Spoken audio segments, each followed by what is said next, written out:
Nakuratan ang mga motorista sa kalit nga pagsira sa dakong bahin sa Osmeña Boulevard sa Dakbayan sa Sugbo tungod na hinayon na gyud ang pagguba sa duha ka skywalk nga maigo sa ruta sa padayong konstruksyon sa Cebu Bus Rapid Transit kun CBRT project. Karong simanaha gihinay-hinay na ang pagtangtang sa roofing sa skywalk. Hingpit na nga gisugdan ang pagdemolish sa skywalk nga nahimutang dinhi dapit sa may Puente Osmeña Rotonda. Gani inyo makita sa akong luyo ang mga trabahante nga ga-jackhammer sa simento ug tiles sa maong footbridge. Plano sa kontraktor nga nangu sa demolition nga mahingpit ang pagguba sa duha ka skywalk sa di pa mahuman ang buwan sa Pebrero. Asoy sab niya nga ubos sa direktiba ni Cebu City Mayor Mike Rama nga paningkamutan og salbar ang ubang part sa skywalk sama sa beam ug slope aron mapahimuslan pa kini alang sa laing proyekto. Gusto ko ni Mayor Rama na i-save ang mga part ibalin dito sa CCX kaya iyang plan natin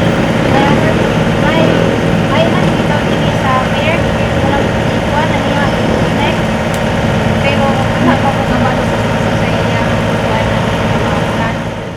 Apan sa habig ni Cebu City Councilor Jerry Guardo nga mamahimong ubos sa tulong ngadto sa 5 ka adlaw ra ang pagguba sa matag skywalk. Dugang pa niya nga mas gamay og gasto kung magtukod na lang og bagong footbridge sa SRP kaysa gamiton pag-usab ang mga materyales gikan sa gidemolish nga footbridge.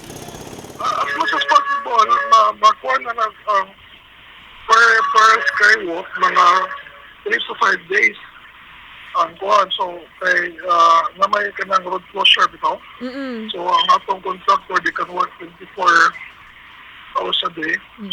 Kung gusto sa ninyo nga madali ang trabaho. Naapektuhan sab ang halin sa mga sidewalk vendors nga naninda kilid sa footbridge tungod sa pagsara sa dalan. Minus giday. Iligid pa rin ang normal nga tao nga mga kim. Kami agad-agad na gid miday. Mga gimipan. May patindahon mi dire. Tindaw, di awa gid may mo kani man ato perno ron.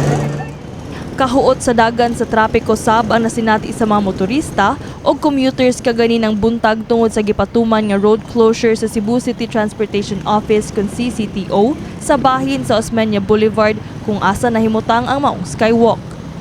Magkakaroon ng traffic kayo ba ito na lagi? Oo ma'am, nabili ako mga pagkuhan kayo. Bisit mo sa mga store ba?